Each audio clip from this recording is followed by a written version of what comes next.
చాలా అయిపోయింది ఈ రోజుకి.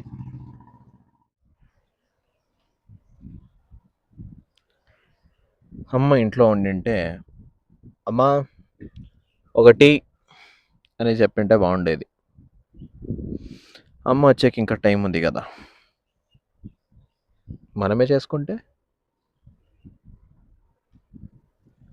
మనం బయట తాగితే టీ ఫ్రెండ్స్తో పాటు బాగానే ఉంటుంది, లేదని చెప్పట్లేదు. ఆ టీ మనమే చేసుకుంటే ఎలా ఉంటుంది?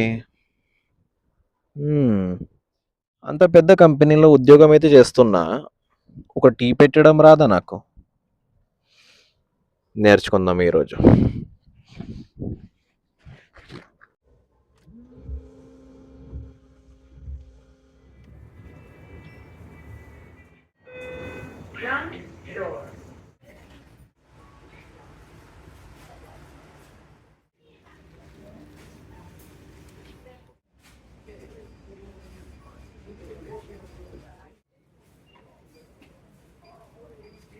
इधर आ जाओ।